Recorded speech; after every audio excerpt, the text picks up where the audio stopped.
HD Kumaraswamy ಅವರು ಕರ್ನಾಟಕದ ಅತಿ ದೊಡ್ಡ ಎಲೆಕ್ಟ್ರಿಕಲ್ ವೆಹಿಕಲ್ ಎಕ್ಸ್ಪೋಗೆ ಇವತ್ತು ಇನಾಗ್ರೇಷನ್ಗೆ ಬಂದಿದ್ರು. ಎಲ್ಲಿ ಅಂತಂದ್ರೆ ಪ್ಯಾಲೇಸ್ ಗ್ರೌಂಡ್ಗೆ. ಆ್ಯಕ್ಚುಲಿ 3 ಡೇಸ್ ನಡೆಯುತ್ತೆ. ಇವತ್ತು ಫಸ್ಟ್ ಡೇ, ನಾಳೆ ನಾಡಿದ್ದು ಇರುತ್ತೆ.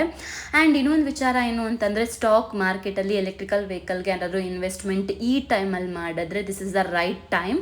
ಏನಕ್ಕೆ ಅಂತಂದರೆ ಒಂದು 4 to 10 years ಒಳಗಡೆ ಎಲ್ಲನೂ ಎಲೆಕ್ಟ್ರಿಕಲ್ ವೆಹಿಕಲ್ಲೇ ಆಗಿರುತ್ತೆ. ಸೊ ಗೈಸ್, ಇನ್ವೆಸ್ಟ್ಮೆಂಟ್ ಮಾಡೋಕ್ಕಿಂತ ಮುಂಚೆ ನೋಡ್ಕೊಂಡು ಮಾಡಿ ಆ್ಯಂಡ್ ಅದ್ರ ಬಗ್ಗೆ ತಿಳ್ಕೊಂಡು ಮಾಡಿ. ಆ್ಯಂಡ್ ಈ ಒಂದು ಕಾರ್ಯಕ್ರಮಕ್ಕೆ ನಾನು ಮತ್ತು ನನ್ನ ಫ್ರೆಂಡ್ಸ್ ಹೋಗಿದ್ವಿ.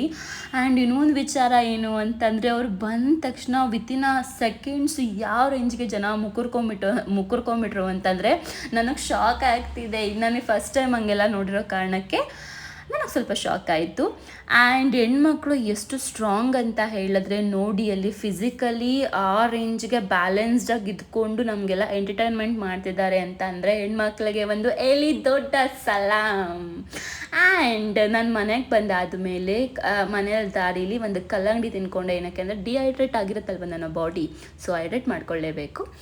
ಆಮೇಲೆ ನಾನು ಪಾರ್ಕಿಗೆ ಹೋದೆ. ಪಾರ್ಕಲ್ಲಿ ಏನಾಯಿತು ಅಂತಂದರೆ, ಇವತ್ತು ಶನಿವಾರ ಆಗಿರೋ ಕಾರಣಕ್ಕೆ ಅಲ್ಲಿ ಕೃಷ್ಣನ ಕೀರ್ತನೆ ಇತ್ತು. ನಾನು ಅಲ್ಲಿ ಒಂದು 108 ಜಪ ಮಾಡಿಕೊಂಡು, ಅಲ್ಲಿ ಕೊಡ್ತಾರೆ ಆ್ಯಕ್ಚುಲಿ, ಅದನ್ನು ಜಪ ಮಾಡಿಕೊಂಡು ಪ್ರಸಾದ ಒಂದು ಸಲ ಅಲ್ಲ 2 ಸಲ ತಿನ್ಕೊಂಡು ಮತ್ತೆ ಹಶು ತಡ್ಕೊಳಕ್ಕಾಗ್ದಿರ ಸೆಟ್ ದೋಸೆ ತಿನ್ಕೊಂಡು ಮನೆಗೆ ಬಂದೆ. ಆ್ಯಂಡ್ ಕಂಪ್ಲೀಟ್ ವಿಡಿಯೋ ಯೂಟ್ಯೂಬಲ್ಲಿ ಹಾಕಿರ್ತೀನಿ. ನನ್ನ ಒಂದು ಬಯೋಲ್ಲಿ ಲಿಂಕ್ ಇರುತ್ತೆ, ಹೋಗಿ ನೋಡ್ಬೋದು. ಬಾಯ್. ಇವತ್ತಿಗೆ ಸಾಕಿಷ್ಟು ಬ್ಲಾಗ್. ಏನಾದರೂ ಇದ್ದರೆ ಆ್ಯಂಡ್ ನಾನು ಹೆಂಗೆ ಕಾಣಿಸ್ತಾ ಇದ್ದೆ, ನನ್ನ ಫ್ರೆಂಡ್ಸ್ ಹೆಂಗೆ ಕಾಣಿಸ್ತಾ ಇದ್ರು ಅಂತ ಕಮೆಂಟ್ ಮಾಡಿ.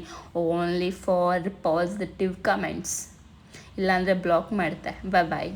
ವೆಯ್ಟ್ ಅದಕ್ಕಿಂತ ಮುಂಚೆ ವಿಜಯ್ ಸೂರ್ಯ ಅವರು ಬಂದಿದ್ದರು. ನೋಡಿ ಕಾಣಿಸ್ತಾ ಇದ್ದಾರೆ ವಿಜಯ್ ಸೂರ್ಯ. ಅವ್ರ ಜೊತೆ ನಮಗೆ ಮಾತಾಡ್ಲಿಕ್ಕೆ ಆಗಲಿಲ್ಲ. ಅದಾದಮೇಲೆ ನಮ್ಮ ರೋಸಿ ಕ್ರಶ್ ಅಂತೆ ಧ್ರುವಂತ್ ಅವರು ಏನು ಮಾತಾಡಿದ್ರು ಅಂತ ನೀವೇ ನೋಡಿ.